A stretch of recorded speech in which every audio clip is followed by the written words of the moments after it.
समुद्र का इतिहास बहुत पुराना है और इसका महत्व भी बहुत बड़ा है। समुद्रों का निर्माण करीब 400 अरब साल पहले हुआ था, जब पृथ्वी की धरती के विभिन्न भागों में नदियों की धाराएं आकर समुद्रों में मिली थीं।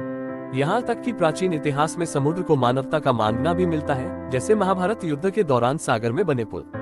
वैज्ञानिक अनुसंधानों के आधार पर समुद्रों का युग प्राचीन समय से ही चला आ रहा है। उस समय से लेकर आज तक समुद्रों का भूमध्य स्थल होने के कारण ही संसार का मौसम, जलवायु और जीवन प्रणाली में बड़े परिवर्तन होते रहे हैं। समुद्रों का इतिहास जल, जीवन और मानव सभ्यता के लिए महत्वपूर्ण रहा है।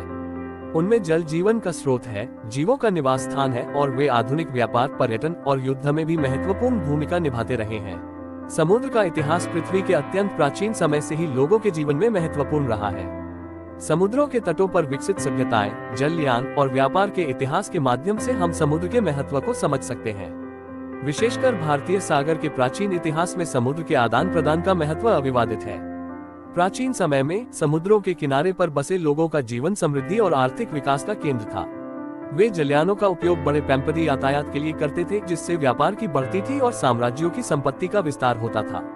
समुद्र का इतिहास भूमंडलीय एवं वैज्ञानिक दृष्टिकोण से भी महत्वपूर्ण है। समुद्र जीवन के लिए अत्यधिक महत्वपूर्ण है, क्योंकि यहाँ पर जीवन का अवांछित रूप से प्रारंभ होता है और इसी से परिपूर्ण होता है।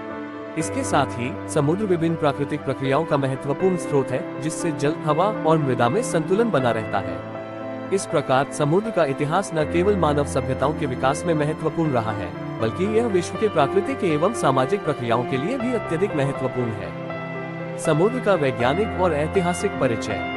समुद्र विश्व के एक महत्वपूर्ण घटक है, जो हमारे प्राकृतिक और सांस्कृतिक जीवन का महत्वपूर्ण हिस्सा है। यहाँ हम समुद्र का वैज्ञानिक और ऐतिहासिक परिचय देने जा रहे हैं, जिसमें हम इसके प्राचीनता, वैज्ञानिक अध्ययन तथा समुद्र का महत्व जानेंगे। समुद्र की अतीत में उसका महत्वपूर्ण स्थान रहा है। इतिहास के साक्षात्कार बताते हैं कि समुद्री जीवन और समुद्र के आसपास के क्षेत्रों में मनुष्यों का निवास प्राचीन काल से ही हुआ है। समुद्र के किनारों पर स्थित पुरातात्विक स्थलों से हमें इसकी महत्ता का पता चलता है। समुद्र का वैज्ञानिक अध्ययन भी बहुत महत्वपूर्ण है। यहाँ हमें जलवायु परिवर्तन, ओलिगो और प्लेस्टोसीन काल के अध्ययन, समुद्री जीवन और जलमय प्रदूषण की चुनौतियों का अध्ययन किया जाता है। समुद्री जीवन भी वैज्ञानिकों के लिए एक अद्वितीय क्षेत्र है, जहाँ अनेक प्रकार के जीव और प्राणी पाए जाते हैं। इसके अलावा समुद्र वायुमंडल के रूप में भी महत्वपूर्ण है, क्योंकि ये हमें जलवायु परिवर्तन की दिशा में जानकारी देता है। वैज्ञानिक और ऐतिहासिक दृष्टिकोण से समुद्र ने मानव सभ्यता को विकसित करने में बड़ी भूमिका निभाई है। इस प्रकार समुद्र का वैज्ञानिक और ऐतिहासिक परिचय देने से हमें इस महत्वपूर्ण संसाधन के महत्व और अध्ययन की महत्ता का समझ मिलता है। ये हमारे विज्ञान, इतिहास और सांस्कृतिक ज्ञान को विस्तारित करता है और हमें हमारे पर्यावरण के प्रति जागरूकता में भी सहायक होता है।